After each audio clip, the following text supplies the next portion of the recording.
ជួសជុលបានរួចរាល់តែបដោះសនទេបើអត់ឈើបាទមើលចងខ្សែផងអីផងនៅនឹងអាណោងពេញទៅនឹងបាទតែធ្វើម៉េចរួចតាពីមួយរដូវប្រាំងអីទៅបាទចូលដល់ប្រហែលថ្ងៃទៀតហ្នឹងវាចូលដល់រដូវវស្សាហ្នឹងវាស្ងប់ខ្យល់ស្ងប់អីហ្នឹងគឺបកចោលហើយបាទអត់ទុកទេតែកាលណាចូលដល់រដូវវស្សាតិចអាកាសធាតុឈប់ឡើងដល់40ហ្នឹងគឺខ្ញុំបកចោលហើយបាទមិនសមទេអាលាត់ដើមអស់បន្តិចទៀតណាវាប៉ះនោះអាលាត់ដើមមកដល់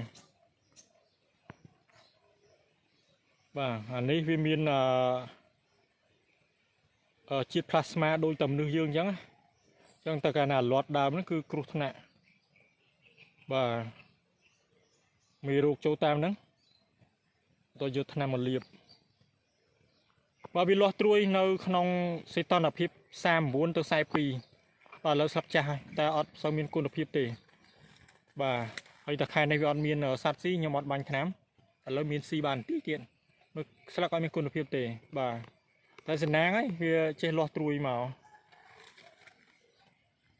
នឹងបកគោនេះបកចោលពេលរើចោលពេលខែវស្សាបានដើមចេកឲ្យជួយហើយបាទដើមចេកវានៅគៀនហ្នឹងបាទវាជួយហើយអញ្ចឹង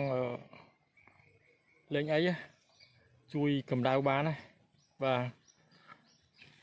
សស្ពៃមិនដើមទៀតមិនទាន់កាត់អស់ហងនេះមិនសមមិនត្រប់ឲ្យដួលឲ្យប្រងព្រាតពេញហ្នឹងឯនេះគូលហុងស្មៅដកទេដោយសារក្តៅពេក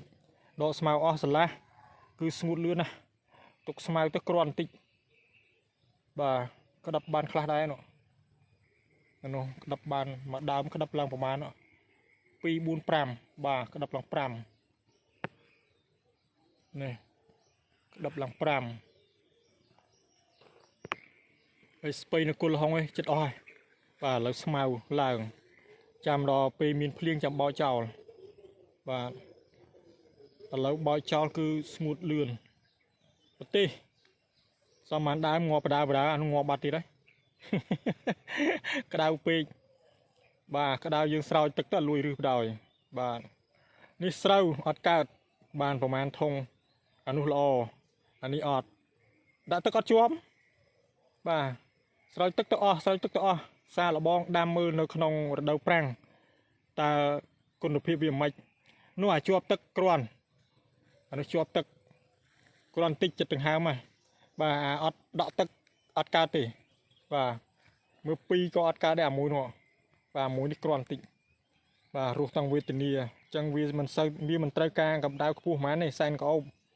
បាទដល់41 42គ្នាទ្រាំហ្មងដែរហ្នឹងហើយក្តៅមកឡើងញោមជាពិសេសនេះអាពួកនេះដល់ស្វិតល្ញោមវាអត់ជាប់ទឹកដីសើមតែអត់ជាប់ទឹកគឺអត់នៅដែរបាទស្វិតបដ ாய் បាទនេះប្រសោតមើលបាទអញ្ចឹងអ្នកដាំស្រូវខែប្រាំងអាចជួបឧបសគ្គតិចដែរបាទអរគុណច្រើន